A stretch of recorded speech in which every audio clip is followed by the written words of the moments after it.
하나님께서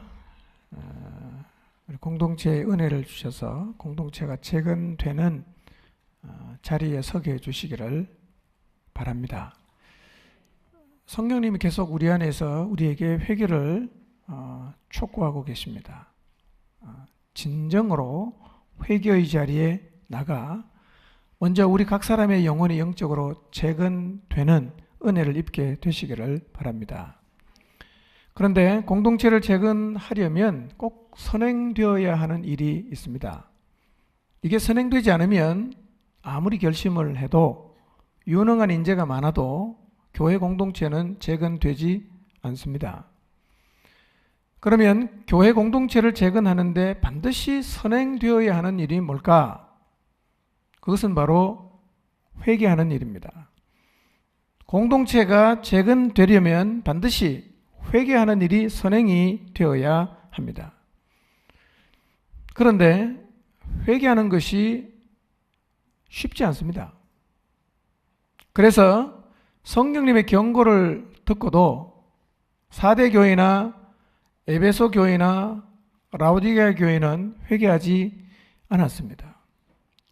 회개하는 것이 쉽지 않다는 얘기는 무너진 공동체를 재건하는 일도 쉽지 않다는 말입니다. 한번 결심한다고 되는 건 아닙니다. 우리가 하나님 말씀을 듣고 한순간 심각해지거나 눈물을 잠깐 흘리는 것이 회개라면 그런 회개는 그리 어렵지 않을 것입니다.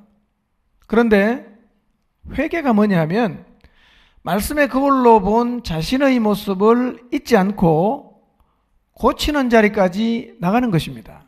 이걸 다르게 표현하면 회개에는 반드시 합당한 열매가 있어야 한다는 얘기입니다. 그런데 우리의 삶을 통해서 경험하는 것처럼 회개에 합당한 열매를 맺는 일은 간단하지 않습니다. 왜냐하면 회개에 합당한 열매를 맺으려고 하면 변질되고 왜곡되어 있는 자기 자신의 삶을 완전히 바꾸어야 하기 때문입니다. 어느 틈엔가 내 몸에 잘 맞는 옷이 되어버린 죄된 삶의 태도와 자세를 바꾸는 일은 정말 쉽지 않습니다.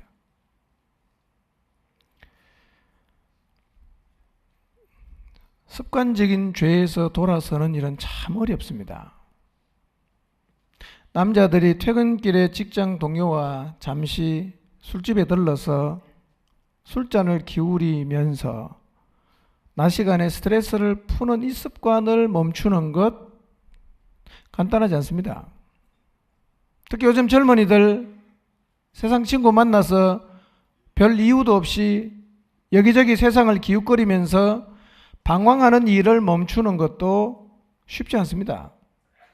할 일 없이 집에 앉아 있으면 조음이 쑤셔서 나가고 싶어서 정말 힘들어요. 정직하지 못한 습관에서 돌아서는 일도 쉽지 않습니다. 불평하는 습관을 버리는 것도 쉽지 않아요. 이기적인 삶의 태도를 버리는 것도 쉽지 않고 돈에 대해 인색한 태도를 버리는 것도 쉽지 않고 시간 사용의 우선순위를 바꾸는 것도 쉽지 않습니다. 삶의 습관이 되어버린 내 몸에 잘 맞는 옷처럼 자연스러워진 이런 죄에서 돌아서려고 하면 많은 영적인 힘과 하나님의 절대적인 은혜가 있어야 되는 겁니다. 그러지 않으면 잠깐 엄숙해졌다가 다시 돌아가는 거예요. 그건 회개가 아니에요.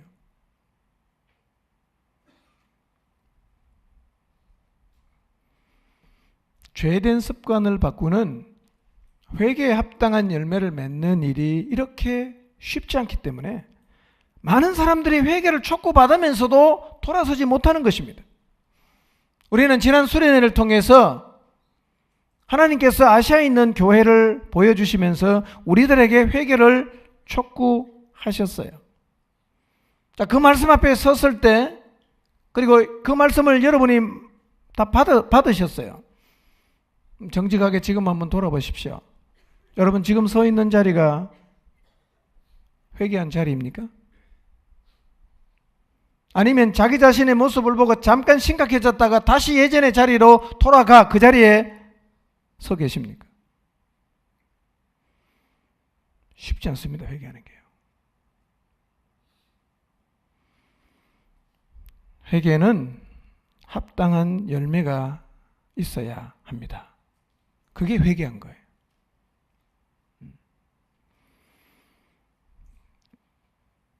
회개에 합당한 열매를 맺는 데는요, 절대적으로 주님 은혜가 필요합니다. 그래서 8월 28일부터 한 주간 우리가 모여서 정말 회개에 합당한 열매를 맺기 위한 기도회를 하려고 합니다. 지금부터 많이 기도하시고 한 주간의 기도를 통해서 삶이 되어버린 죄에서 돌아서는 하나님의 은혜를 내가 정말 입을 수 있도록 주님을 사모하는 마음으로 나오시기를 바랍니다. 그리고 8월 28일이 되기 전에 이 기도를 계속 여러분이 주님 앞에 드리시기를 바랍니다. 세 가지 기도를 꼭 하셔야 돼요.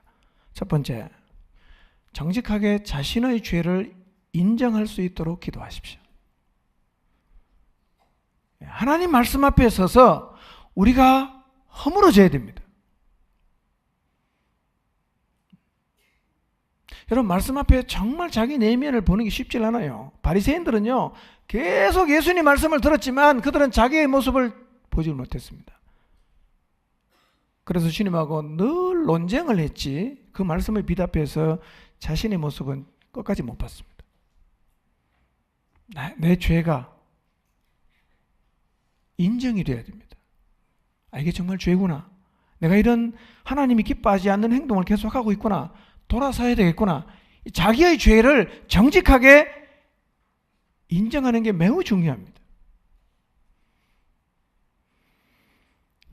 2020-2040 한국교회 미래 지도라는 책에서 한국교회가 지금 몰락하고 있는데 서구교회와 다른 점 세 가지를 얘기하고 있어요.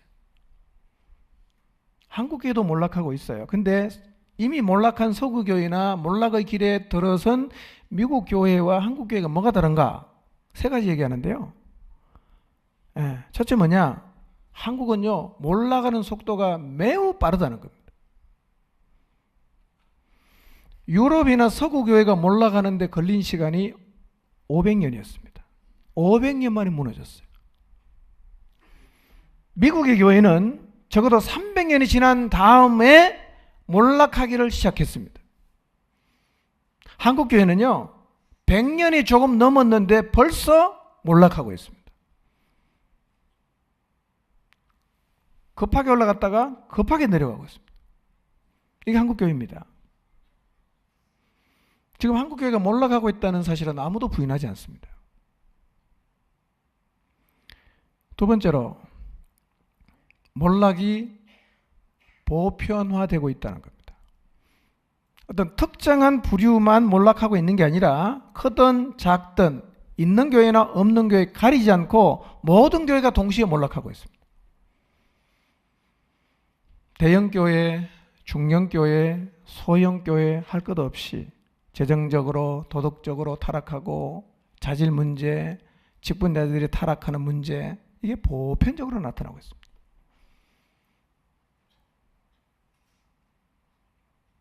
세 번째 다른 점입니다. 그게 뭐냐? 한국 교회는 지금 매우 영적으로 무감각합니다. 감각이 없어요. 감각이 없다 보니까 심각한 위기인데도 위기의식을 느끼는 사람이 거의 없습니다. 위기의식을 느끼면 이대로 가면 죽겠구나, 이대로 가면 주저앉겠구나, 위기의식을 느끼면 멈추려고 하거나 돌아서려고 하는데요, 감각이 없으니까 그냥 계속 가고 있습니다. 브레이크가 없어요. 지금 이게 한국교회가 몰락하는 세 번째 특징입니다. 그래서 아시아 미래인재연구소는요, 2020-2040 한국교회 미래지도 1번을 통해서 이 지금의 모습대로 그대로 가면 한국교회는 암흑기를 맞이할 것이라고 예측했습니다. 그분들을 이런 얘기합니다. 우리도 이 예측이 빗나가기를 바란다. 우리도 이 예측이 빗나가기를 바라지만 안타깝게도 이 예측이 맞아 떨어지고 있다.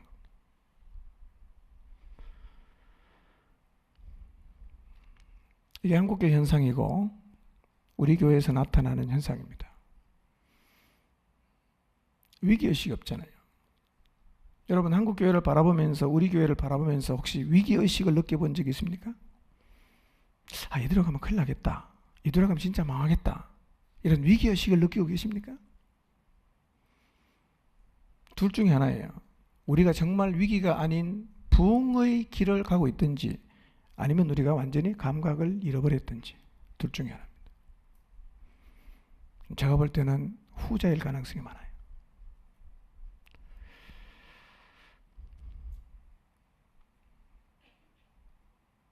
자기의 죄를 인정하지 않는 사람은 당연히 그 죄에서 돌아서려고도 하지 않습니다. 문제가 없는데 왜 돌아서겠어요? 죄가 없다고 생각하는 사람이 무슨 회개를 하겠습니까? 그러니까 자신의 죄를 인정하는 것은 매우 중요합니다. 하나님 앞에서 정직하게 나의 모습을 보고 인정할 수 있도록 기도하셔야 됩니다. 그러니까 성경을 펼쳐서 읽다가 허물어져야 됩니다. 내가 이 말씀 앞에 비춰보니까 정말 엉망으로 살고 있구나. 허물어져야 됩니다. 이 자리까지 나가야 진짜 회개의 역사가 우리의 삶 가운데서 경험될 수 있습니다. 두 번째 기도해야 될 게 뭐냐? 그런 죄에서 돌아설 마음을 주시도록 기도하셔야 됩니다. 회개할 마음이 필요합니다. 이 마음은 자기 자신의 죄를 인정하는 것하고 정비례할 것입니다. 죄를 인정하지 않아서 아무런 부담 없이 그 죄의 자리에 계속 머물러 있는다면 그 사람은 돌아서지 않을 것입니다. 그러나 그런 나를 보시면서 아파하시는 하나님 마음을 깨닫기 시작하면 우리는 비로소 내가 여기서 돌아서야겠다라는 마음을 가지게 될 것입니다. 죄에서 돌아설 마음을 주시도록 기도하십시오. 두 번째입니다. 세 번째 기도해야 될 게 뭐냐? 돌아설 힘을 달라고 기도해야 됩니다. 돌아설 마음을 달라고 기도하고 돌아설 수 있는 힘을 달라고 기도합니다. 그리고 내 삶의 일부가 되어버려서 늘 나를 하나님이 기뻐하지 않는 곳으로 가게 만드는 습관이 되어버린 죄가 무엇인지를 보여달라고 기도해야 됩니다. 내가 어디서 돌아서야 되는가? 무엇에서 내가 돌아서야 되는가? 이걸 봐야 됩니다. 그리고 그 죄로부터 돌아설 수 있는 힘을 달라고 주님 앞에 기도해야 됩니다. 여러분, 우리가 하나님 말씀을 듣고 잠깐 심각해졌다가 다시 그 자리로 돌아가면 안 됩니다. 그건 회개가 아니에요. 이제 하나님의 힘으로 삶의 자세와 태도가 바뀌는 은혜를 입어야 합니다. 우리 모두가 하나님 우리 공동체의 은혜를 베푸셔서 회개함으로 돌이키는 놀라운 역사가 나타나게 해 주십시오 라고 주님 앞에 기도하기를 시작해야 됩니다. 여러분 기억하십시오. 교회의 영적인 상태는 늘 현재형입니다. 어제는 지나갔어요. 내일은 오지 않았습니다. 오늘이 제일 중요합니다. 왜 현재형이냐면 사단의 유혹이 늘 현재형입니다. 우리의 죄성이 늘 현재형이에요. 영적인 전쟁이 늘 현재형입니다. 그렇기 때문에 늘 말씀 앞에 서는 게 필요합니다. 늘 하나님 말씀 앞에서 내가 지금 어떤 모습을 가지고 있는지를 돌아보는 것이 필요합니다. 어디에 비추어서 나를 봐야 되냐? 그 기준은 하나님의 말씀이에요. 내가 아는 친구, 다른 교회 다니는 친구가 기준이 아니에요. 성경의 기준입니다. 제가 지난주에 늘 우리가 돌아보면서 내 상태를 확인해야 되는 아시아에 있는 네 교회를 통해서 우리가 본 기준을 제가 나눠드린다고 했는데요. 두 개를 만들었습니다. 물론 제가 만든 건 아니고 홍정인, 정민 자매가 만들었습니다. 하나는 종이로 만들어서 나눠드리겠습니다. 그걸 계속 보세요. 내가 현재 어떤 모습을 갖고 있는가. 두 번째로는 폰을 많이 쓰니까요. 폰에 넣을 수 있는 글로 만들어서 드리겠습니다. 기도할 때 그 말씀에 비추어서 나를 계속 보고 내가 삐뚤어졌는지 바로 서 있는지 변질됐는지 정상인지 계속 확인해야 됩니다. 매일 자신을 돌아볼 때 기준 삼아야 되는 말씀 첫째는 뭐냐? 주님을 향한 처음 사랑이 내게 있는지를 날마다 돌아봐야 됩니다. 날마다 돌아봐야 돼요. 지금 한번 돌아보세요. 여러분의 마음속에 주님을 향한 감격스러운 사랑이 있습니까?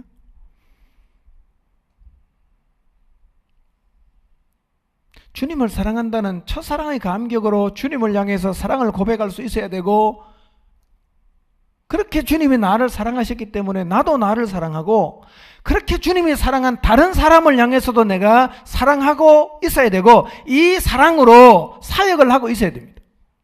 이게 안 된다. 그 회개해야 되는 거예요.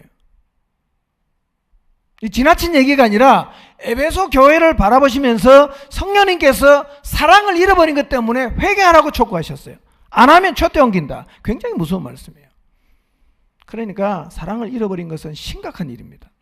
회개해야 되는 거예요. 여러분 1년 52주 한 번도 예배 안 빠져먹고 나와도 우리 마음속에 주님을 향한 사랑을 잃어버렸을 수 있습니다. 그 상태는 회개해야 되는 상태란 말이에요. 두 번째는 내 안에 온전한 행위가 있는지를 돌아봐야 됩니다. 내가 안 하는 건 아니지만 내가 가만히 말씀 앞에 보니까 온전하게 행하는 게 하나도 없다. 이런 상태를 성령께서는 뭐라고 표현하셨습니까? 죽었다 그럽니다. 죽었다. 온전한 행위가 없는 것은 죽은 것입니다. 여러분 주님을 섬기는 일은 무슨 일을 하든지 간에 온전하게 해야 됩니다.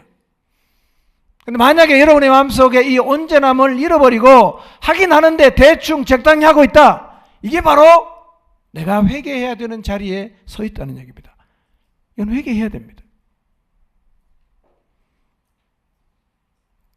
세 번째, 신앙의 자세가 미지근해진 것이 아닌지를 돌아봐야 됩니다. 미지근한 상태는요, 하나님이 토해내고 싶은 상태입니다. 신앙생활은요, 열정을 가지고, 하나님은 열정을 가지고 섬기는 거예요.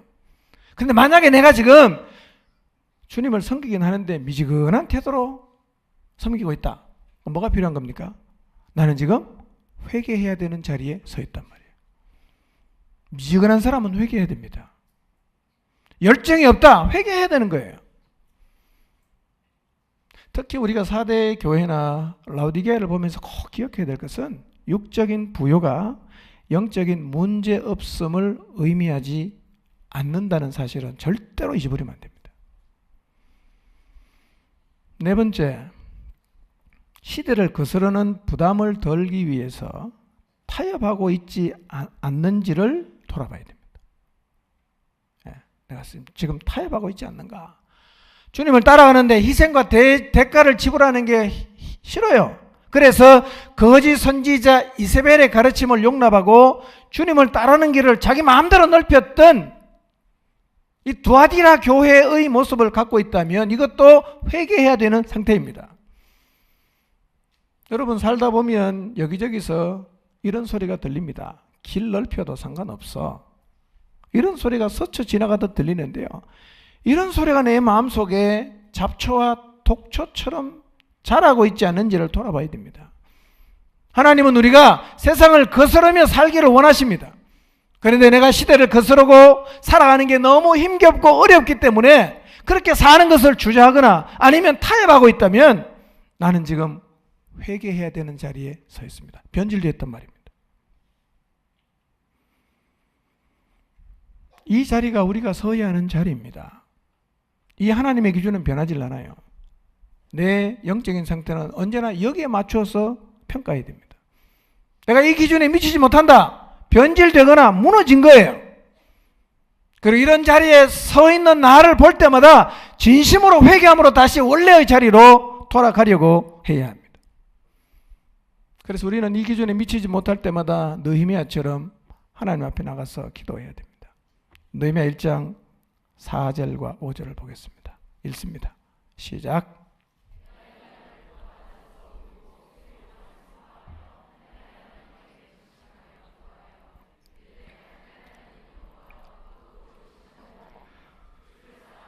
주의 계명을 지키는 자에게 언약을 지키시며 긍휼을 베푸시는 주여 간구하나이다. 무너진 예루살렘의 소식을 듣고 느헤미야가 울고 슬퍼하고 금식하며 하늘의 하나님께로 나갔어요. 무너진 나의 영혼의 모습, 무너진 우리 목장의 모습, 무너진 우리 공동체의 모습을 우리가 보았다면 우리도 느헤미야처럼 하나님 앞에 나가 울고 슬퍼하고 금식하며 기도해야 됩니다. 이게 깨어있는 거예요. 이래야 우리가 변질되지 않을 수 있습니다. 이래야 끝까지 교회다운 교회를 유지해 갈 수가 있습니다.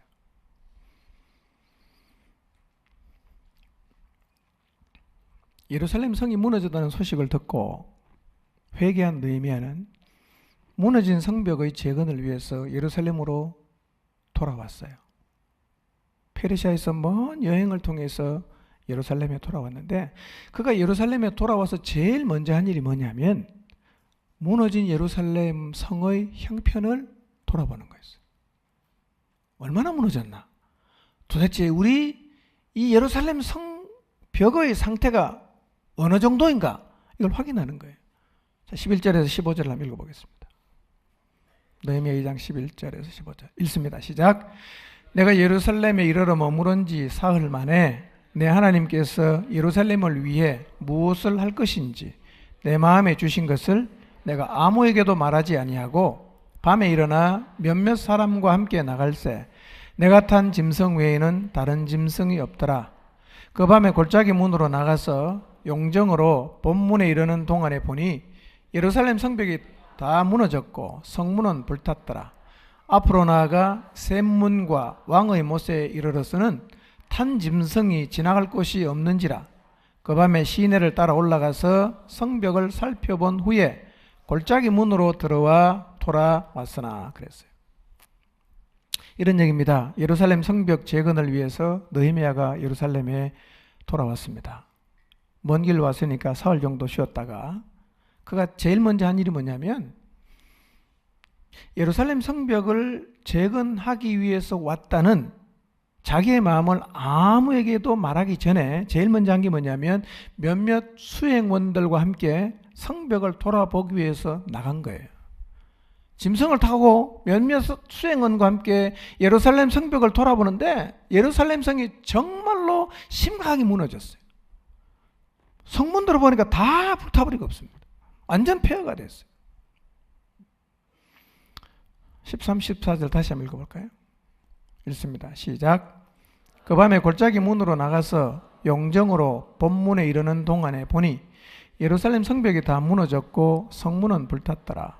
앞으로 나아가 샘문과 왕의 못에 이르러서는 탄 짐승이 지나갈 곳이 없는지라 그랬어요. 이 샘문이라는 문과 왕의 못에 이르러서는 짐승이 그냥 더 이상 갈 수 없을 정도로 험악하게 예루살렘 성이 무너져 있었다는 얘기입니다. 길이 없어졌어요. 완전히 무너졌어요. 15절을 봅니다. 시작. 그 밤에 시내를 따라 올라가서 성벽을 살펴본 후에 돌아서 골짜기 문으로 들어와 돌아왔으나 그리고 그 밤에 계곡을 따라 올라가면서 성벽의 상태를 다 조사를 한 다음에 돌아왔어요. 그러니까 성벽을 재건하려고 하면 먼저는 얼마나 심각하게 무너졌는지를 확인하는 작업이 필요한데 느헤미야는 제일 먼저 그 일부터 했습니다. 성벽을 재건하려고 하면 단순하게 성이 무너졌다 이런 정도를 알아서 되는 게 아니라 어디에 어떻게 얼마나 무너졌는지를 아는 것이 필요합니다. 우리가 만약에 우리의 삶이나 우리의 목장이나 교회 공동체를 재건하려고 한다면 동일한 과정을 거쳐야 됩니다. 한 사람 한 사람의 상황을 파악하는 일이 필요합니다. 그가 지금 어떤 면에서 얼마만큼 무너져 있는지를 파악하는 일부터 해야 됩니다. 가만히 살펴보면 영적으로 변질되고 무너진 사람들이 있을 것입니다. 타협해서 스스로 넓은 길을 만들어 놓은 사람도 있을 것이고 자기 자신의 모습을 보지 못하는 사람도 있을 것이고 영적으로 무너지면서 삶이 무너진 사람도 있을 것이고 영적으로 무너져서 비정상적인 모습을 하고 있는 가정도 있을 것이고 마음을 닫고 공동체와 연결되지 않는 사람도 있을 것이고, 공동체를 통해서 공급받지 않고 받으려는 마음조차 없는 사람도 있을 것이고, 하나님 말씀을 계속 듣지만 전혀 움직이지 않는 사람도 있을 것이고, 하나님이 세우신 영적인 권위에 순종하지 않는 사람도 있을 것입니다. 재건하려고 하면 이걸 먼저 확인을 해야 됩니다. 어디가 무너진지를 알아야 재건하는 게 가능하지 않겠습니까? 그래서 9월에 한 사람 한 사람의 영적인 형편을 알기 위해서 목장 신방을 하려고 합니다. 목자들을 통해서 다 개인적으로 신방을 해보십시오. 그러니까 여러분 모두가 마음을 열고 자기 자신의 형편이 어떤지를 다 털어놓고 하나님 앞에 기도하고 목자들은 확인하시기를 바랍니다. 공동체를 재건하는 일은 각 사람을 살려내야 가능할 수가 있습니다. 여러분, 공동체를 재건하는 것은 이벤트를 통해서 분위기를 띄워서 되는 일이 아닙니다. 한 사람 한 사람 힘들고 손이 많이 가도 살려내는, 각 사람을 살려내는 일을 하지 않는 한 공동체는 절대로 재건될 수가 없습니다. 성경은 이렇게 표현합니다. 교회가 무엇인가? 각 사람이 벽돌이 되어서 건물을 이루고 있는 곳을 교회라고 표현하고 있습니다. 각 사람이 벽돌이에요. 벽돌 위에 벽돌 놓고 벽돌 놓고.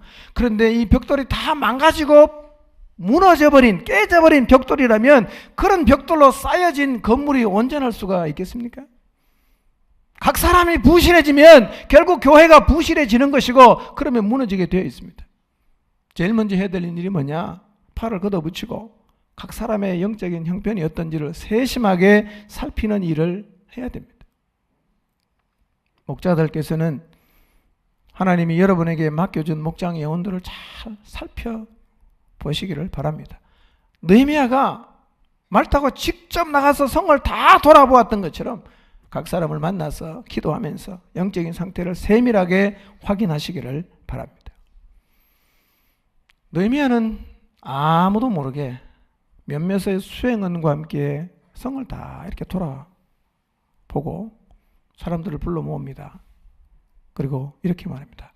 황폐하고 불타버린 성을 건축해서 수치를 당하지 말게 하자.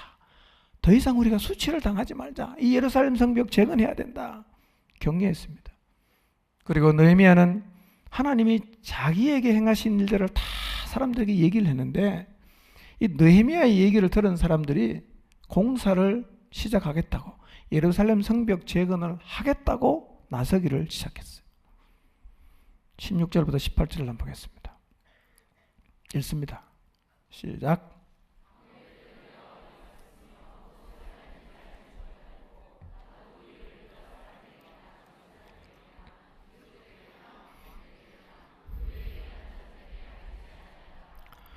후에 그들에게 이르기를 우리가 당한 곤경은 너희도 보고 있는 바라. 예루살렘이 황폐하고 성문이 불탔으니 자 예루살렘 성을 건축하여 다시 수치를 당하지 말자 하고, 또 그들에게 하나님의 선한 손이 나를 도우신 일과 왕이 내게 이런 말씀을 전하였더니 그들의 말이 일어나 건축하자 하고 모두 힘을 내어 이 선한 일을 하려 하매 그랬어요. 사실은 지금 한국교회는 굉장히 이 사회에서 수치를 당하고 있습니다. 교회가 재건되지 않으면 계속 수치를 당할 수밖에 없어요. 교회가 영적으로 재건되어서 다시는 수치를 당하지 말게 하자라고 외쳤던 느헤미야의 외침이 사실은 동일하게 저도 외치고 싶어요.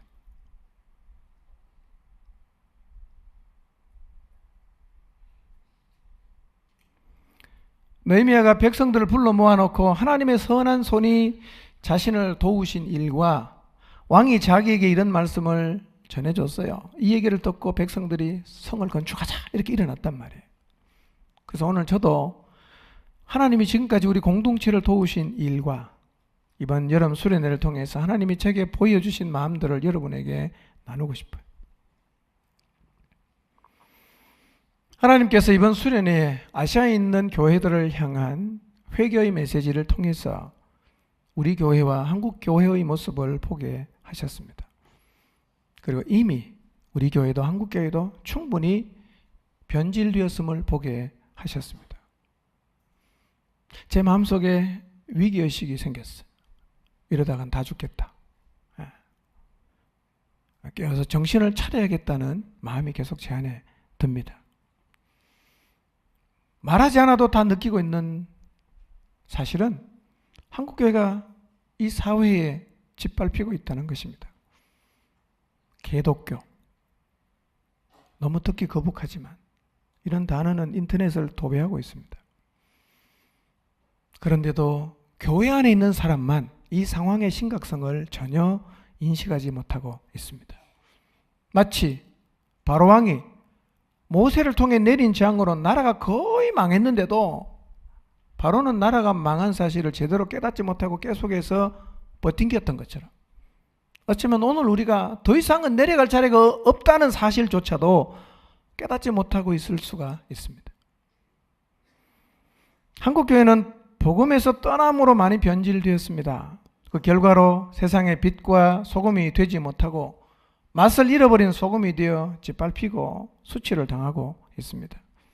그런데도 정신을 차리지 못하고 계속해서 무너지는 길로 가고 있습니다. 교회 지도자들이 무너지는 소식이 계속 들립니다. 교회가 싸워서 분열되고 무너지는 소식, 예수님 믿는다는 사람들의 참 덕이 되지 않는 많은 이야기를 우리가 듣고 있습니다. 너무 이런 얘기를 많이 듣다 보니까 이제 우리는 들어도 별로 감각이 없어졌습니다.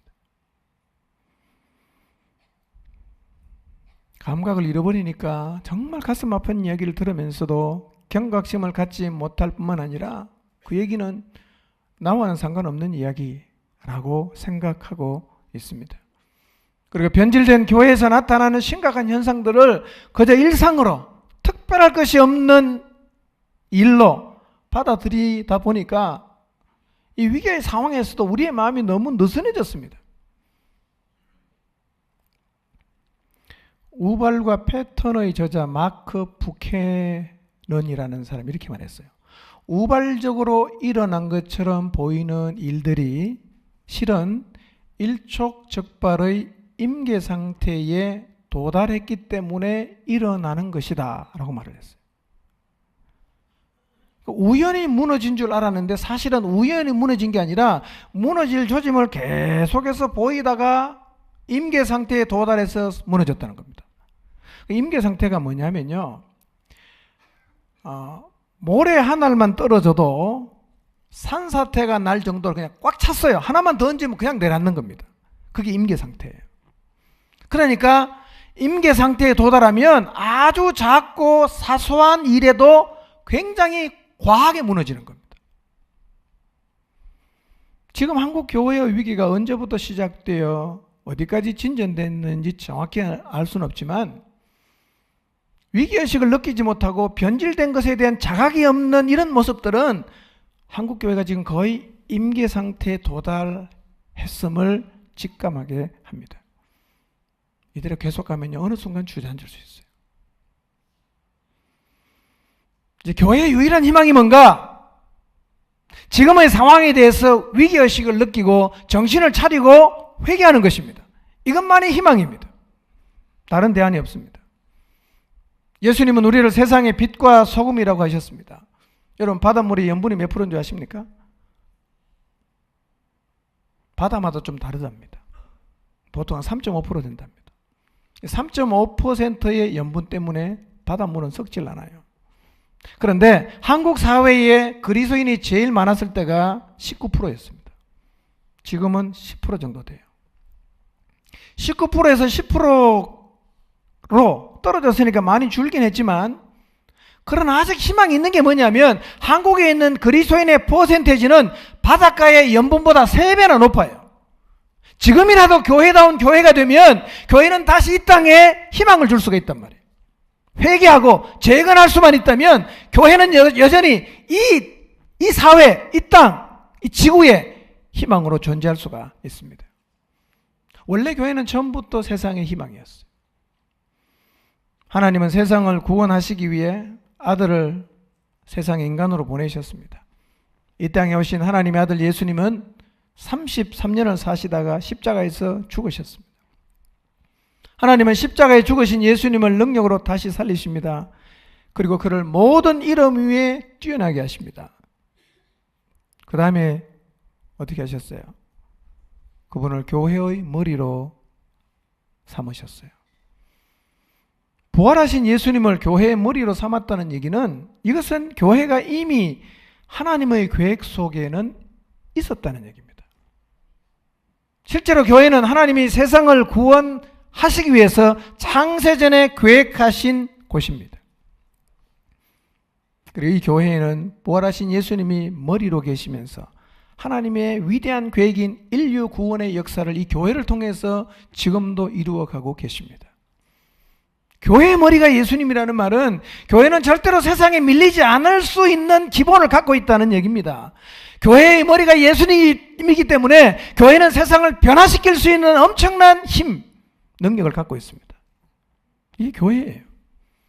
지금도 교회에는 하나님의 충만함이 머무르고 있습니다. 교회는 넘부의 권세가 못 이기기 때문에 교회는 이 세상을 지배하는 사단과 붙어도 절대로 밀리지 않는 곳입니다. 교회가 이렇게 놀라운 것이에요. 교회가 교회다워질 때 이 교회의 놀라운 능력들이 모두 나타나게 되어 있습니다. 그리스도인된 우리가 이런 교회를 꿈꾸면서 교회를 통해서 하나님의 영원한 지신 계획을 이루어 가시는 그 일에 나의 인생을 드릴 수 있다는 것, 얼마나 가치 있는 일입니까? 여러분, 세상에 살면서 할 일이 많지만 주님의 계획 속에 이 땅을 구원하는 곳으로 하나님께서 세워주신 이 교회를 세워가는 일에 내 인생을 드릴 수 있다는 것은 정말 가치 있고 의미 있고 축복이 되는 일입니다. 아멘입니까? 여러분, 교회 세우는 데 인생을 드리십시오. 좋은 직장 가서 돈 많이 버는 것보다 훨씬 더 의미 있고 가치 있는 일입니다. 여러분, 세상에 있는 모든 사람들이 다 자기를 위해서 살아가는데 예수 그리스도를 믿음으로 구원을 받아 하나님 마음을 품고 있는 우리는 하나님의 뜻을 이 땅에서 이루어가는 일에 인생을 들이며 살아가는 게 오히려 마땅하지 않겠습니까? 우리마저 세상의 가치를 따라 쫓아가면 이 땅을 구원하시려는 하나님의 계획은 도대체 누가 하겠어요? 우리 모두가 팔 걷어붙이고 나서야 됩니다. 그래야 세상의 교회를 통해서 영원한 희망을 볼 수가 있는 것입니다.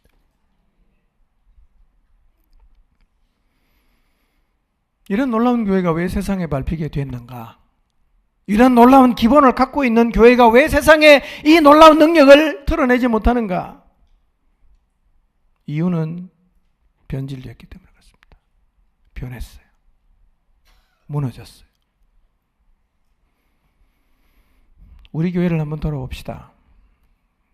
우리 교회가 포항 땅에 세워진 것 40년이 다 되어갑니다. 하나님께서는 고 김기준 목사님을 통해서 포중쯤의 기초를 세우셨습니다. 24년의 기간 동안 세일 사역을 통해서 하나님은 건강한 교회로 서게 하셨습니다. 지난 세월을 돌아보니 하나님이 우리에게 주신 은혜가 많습니다. 우리의 수고와 헌신의 결과들을 지금 우리가 보고 있습니다. 24년 동안 우리는 사람을 세우는 일에 집중했습니다. 땅끝까지 복음을 전하는 일에 전념하면서 살았습니다. 비좁은 해도 통해서 다음 세대가 마음껏 하나님의 역사를 이루어갈 수 있도록 충분한 공간에 있는 이 창포동으로 우리 세대가 희생을 각오하고 교회의 틀을 옮겼습니다. 그리고 신앙의 땅인 공동체에 헌신해서 여기에 뿌리를 내리고 공동체를 세우는 일에 자신의 인생을 드리는 사람들이 많아지게 하셨습니다. 이제는 1세대뿐만 아니라 2세대, 3세대, 4세대들도 신앙을 지키려는 한 가지 이유 때문에 땅을 지키고 있고, 신앙의 땅을 지키기 위해서 더 나은 삶의 환경을 포기하고 여기에 정착해서 공동체를 세워가고 있습니다. 이렇게 2, 3세대들이 신앙의 땅을 지키기 시작하면서 젊은이가 교회를 다 떠나는 이 시대에도 젊은이가 교회에 고스란히 남아 있을 뿐만 아니라 다음 세대의 하나님의 나라를 책임질 사람으로 세워져 가게 하셨습니다. 뿐만 아니라 우리가 땅을 지키면서 부모의 신앙이 자녀에게 전수가 되고 3세대가 함께 주님을 섬기고 있는 모습들이 보편화되고 있습니다. 저는 이게 한국 교회의 대안이라고 생각합니다. 땅 떠나면 망합니다. 여러분 좀 손해보는 것 같지만 땅을 지켜야 신앙이 전수가 됩니다. 신앙이 전수가 돼야 세월이 가도 교회가 망하질 않아요. 신앙이 전수가 안 되니까 교회가 망하잖아 지금. 따라오는 사람이 아무도 없어요. 내 자식들이 예수님을 안 믿어요. 이게 보편화되고 있습니다. 여러분 서울 가서 대기업 가는 게 성공입니까?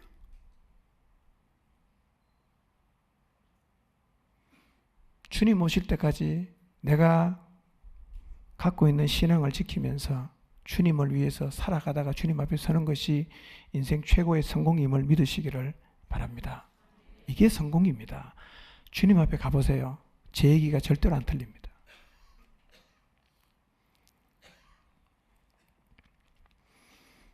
뿐만 아니라 복음이 명확하게 선포가 되어서 믿는 사람과 믿지 않는 사람이 자연스레 구분이 되고, 그러다 보니까 교회에 나오는 누구라도 자신의 영적인 정체성을 분명히 가지게 되었고, 복음이 사람을 변화시키고 새롭게 하는 능력이라는 사실을 우리는 또 다른 사람들을 통해서 계속해서 확인하고 있습니다.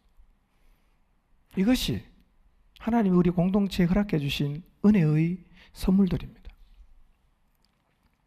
그런데 제가 신앙은 늘 현재형이라 그랬잖아요. 우리에게서도 어느 순간부터 에베소 교회와 사대 교회와 라오디게아 교회와 두아디라 교회들에게서 나타났던 변질된 모습들이 여기저기서 드러나고 있습니다. 물론 다는 아니에요. 여전히 그런 모습으로 가는 사람도 있지만 무너져서 골이 난 부분도 꽤 많이 보입니다. 처음 사랑을 잃어버리는 것도 문제잖아. 더 큰 문제가 뭔지 아십니까? 이것을 당연하게 받아들이는 자리까지 가는 거예요. 온전한 순종이 없는 것도 문제지만 이것을 자연스럽게 받아들이고 있는 것은 더 큰 문제입니다. 말씀을 적당하게 대하는 것도 문제지만 그래도 상관이 없다고 생각하는 것은 더 심각한 문제입니다. 온전한 행위가 없는 것도 문제인데 거기에 대해서 위기의식이 없는 것은 더 큰 문제입니다. 열정이 없는 자리에서 열정이 없는 것을 전혀 문제시하지 않는 자리까지 갔다면 굉장히 멀리 간 거예요. 굉장히 멀리 갔습니다. 사람은 문제가 있다고 생각하지 않으면 절대로 안 돌았습니다. 문제가 있는데 괜찮다고 생각하는 수준까지 간 것은 굉장히 멀리 간 것임을 우리가 기억해야 됩니다. 저는 한국교회를 가장 정확하게 딱 한마디로 표현할 수 있는 단어가 저는 바로 미지근함이라고 생각합니다. 라오디게아 교회에 나타났던 미지근함. 이것이 한국교회, 지금의 한국교회를 가장 잘 표현하는 단어라고 생각하는데요. 저는 우리도 예외가 아니어서 우리도 많이 미지근해졌습니다. 많이 미지근해졌어요. 그래서 무너진 곳을 다시 재건하는 일이 필요한 상태입니다. 하나님께서 지금 우리의 모습을 보여주시는 것은 우리에게 회개할 기회를 주시는 것이고 다시 재건할 수 있는 기회를 주시는 것입니다. 우리가 다시 성경으로 돌아가서 성경에서 말씀하고 있는 교회의 원형을 회복해야 합니다. 이런 교회로 저는 다시 돌아가고 싶어요. 하나님 말씀이 먹히는 교회, 영적인 권위인 사람에게 순종하는 교회, 머리 대신 예수님 말씀을 확신차게 붙잡는 교회, 복음의 능력으로 사람이 변화되는 교회, 한 사람이 예수님 믿은 전 가족을 다 복음으로 구원해내서 가족이 구원되는 교회, 부모의 신앙이 자식에게 전수되는 교회, 십자가의 사랑이 가슴에 넘치는 사람들이 모인 교회, 하나님 말씀에 자기 자신의 인생을 기꺼이 거하는 교회, 구원받는 사람이 날마다 더해지는 교회, 사람들이 두려워하고 칭송하는 교회, 말씀에 의지해서 그물을 내리는 교회, 예수님처럼 하나님에게 죽기까지 복종하는 교회로 돌아가야 됩니다. 이게 교회란 교회요. 살아있는 교회입니다. 이 자리로 가야 우리가 다시 교회를 통해서 하나님의 영광을 볼 수가 있습니다. 보증증 공동체가 다시 이렇게 살아있는 교회로, 여러분이 섬기는 목장들이 이렇게 살아있는 작은 교회로 설 수 있도록 재건해 보지 않으시겠습니까? 하나님께서 우리의 모습을 보여주시고 변질된 자리에서 돌아서라고 도전하셨다면 무너진 공동체를 재건하는 일에 여러분의 인생을 한번 던져보시지 않겠습니까? 예루살렘에 남아있던 사람들이 느헤미야의 말을 듣고 우리 무너진 예루살렘 성벽 재건합시다 라고 일어섰던 것처럼 오늘 여기 모인 포중침의 모든 지체들도 교회다운 교회로 이 포중침 공동체를 재건하기로 결단하여 일어서게 되시기를 바랍니다. 우리 모두 일어나서 다시 하나님의 능력을 드러내는 교회다운 교회로 포항중앙 침례교회를 재건합시다. 18절입니다. 읽겠습니다. 시작.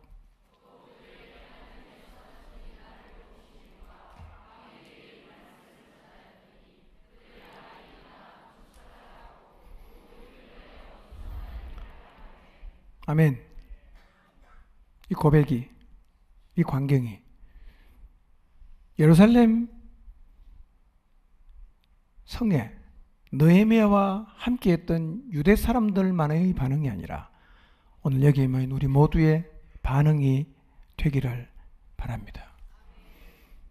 재건해야 됩니다. 그런데 쉽지 않아요.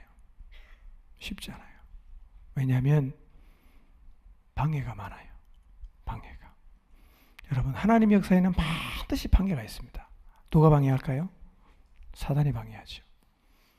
무너진 교회가, 변질된 교회가 회개하고 다시 돌아서서 교회다운 교회 되는 자리로 돌아가려고 하면 사단은 적당히 반대하는 게 아니라 극렬하게 반대합니다. 극렬하게 반대합니다. 그러므로 우리가 공동체를 재건하겠다고 결심하고 났을 때 반드시 계산에 넣어야 되는 게 있습니다. 그게 뭐냐? 방해가 있을 것이다 는 계산을 가지고 계산에 넣고 시작해야 됩니다.